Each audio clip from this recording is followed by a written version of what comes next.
Mire, el tema que traigo hoy es un tema que me pareció interesante, si bien no es un problema que nosotros estemos viviendo, que tengamos perspectiva de vivirlo a corto plazo, pero es un tema que a nivel mundial está siendo presentado frecuentemente en congresos relacionados a la ginecología. Y es el tema del aborto selectivo en algunos países, fundamentalmente en China, en India y en Corea del Sur. ¿Qué es esto del aborto selectivo? Es que cuando se hace diagnóstico prenatal del sexo, en el caso del sexo femenino se hace el aborto. Cosa que ya en China y en India está produciendo un desbalance en cuanto al sexo masculino y al sexo femenino importante. Se dice que para el año 2020, a 8 años de aquí, en China y en India va a haber un 20% más de varones que de mujeres. Lo cual va a traer aparejado una serie de problemas relacionados, por un lado, a la falta de posibilidad de poder emparejarse, digamos, ¿no es cierto? Y los científicos hablan de que va a traer muchísimo más violencia, muchísimo más alcohol y adicción. Ya hay estudios, UNICEF ha presentado recientemente un trabajo diciendo que en el siglo pasado, en la India, se mataron 50 millones de niñas. 50 millones de niñas. Y si bien en China el aborto es legal, y es legal hacer diagnóstico prenatal del sexo y decidir lo que uno quiere hacer, en la India el aborto sí es legal, pero es ilegal decir el sexo, hacer diagnóstico prenatal del sexo.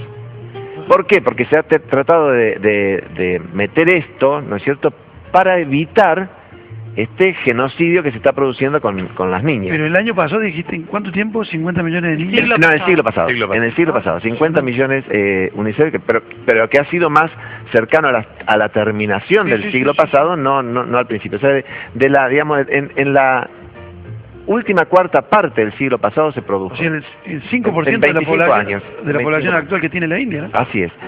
Y en el año 2005... En China solamente nacieron 1.100.000 varones más que mujeres. En China, en el año 2005. Estadísticas del año 2005. Y como esto en la India está prohibido hacer diagnóstico prenatal, digamos, esto se ha visto inclusive que las clases altas, es toda una paradoja, las clases medias altas y altas son las que más producen esto, las que más eliminan a los fetos femeninos, más abortos. ¿Qué pasa en las clases más bajas, donde no tienen capacidad económica de hacer diagnóstico prenatal? Entonces, cuando nace una niña, no se la atiende prácticamente, no se la alimenta, si está enferma no se la cuida, y la mortalidad infantil, la mortalidad neonatal en las niñas es infinitamente mayor. Ahora, doctor, en la China, yo no sé con precisión, pero me da la sensación de haber escuchado que hasta inclusive había castigos para los matrimonios que tenían niñas. O que tuviesen más de uno. O tuvieran más de uno. Más de uno. Digamos, ellos tienen una ley que es, digamos, el Estado interviene claramente en el control demográfico. ¿Cómo es, digamos, desde el punto de vista del estímulo económico? Si tienen un hijo, el Estado les da un bono por nacimiento y paga un salario familiar. Si tienen 2 no pagan, el Estado deja de pagarle hasta por el otro, y si tienen más de esto, tiene que pagar a la persona. La familia tiene que pagar. Para poder tener hijos, tiene que pagar un impuesto mayor. Entonces, o sea que no solo no les van a dar nada, sino que va a tener que pagar. Esto genera una situación de inequidad y de diferencia que tiene que ver con lo económico muy grave. Y inclusive yo decía, en India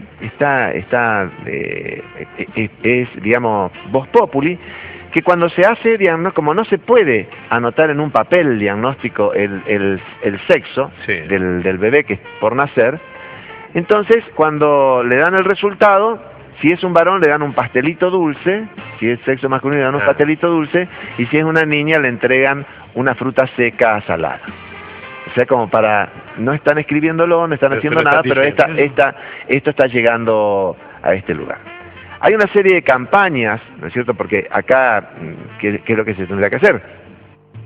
Esto no es casual de que que se eliminen las niñas, esta violencia de género contra el sexo femenino, aún antes de nacer, ¿no es cierto? No es casual, es en situaciones de pobreza extrema, donde un matrimonio sabe que las posibilidades, fundamentalmente en países donde la agricultura es el principal ingreso del país, saben que un varón les garantiza a los viejos, a los padres viejos, el mantenerlo con un poco mayor facilidad que en el caso de que fuera una niña.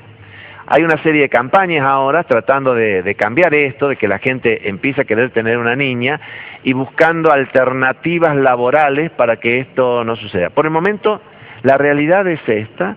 Hay una película que se vio hace unos 5 años que se llama Un país sin mujeres, que es un cineasta hindú quien la hace y que se metió mucho en esta realidad que estaba viviendo la India, y hace esta película donde en un pueblo que son todos varones se empiezan a matar cuando llega una mujer al pueblo, se empiezan a matar por ver quién obtenía a esta mujer.